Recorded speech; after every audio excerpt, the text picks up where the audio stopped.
I am not defined by someone else's expectation of me. I give myself grace and room to evolve as I rediscover who I am. I will be patient with myself as I grow in this process.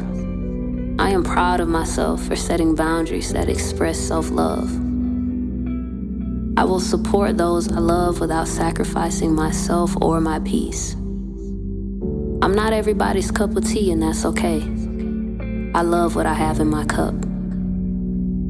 I will protect my energy.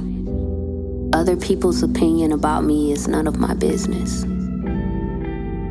There is beauty in letting go. I will prioritize my needs before committing to someone else's. I am enough. I am worthy of love and acceptance. I will surround myself with people who have my best interests at heart.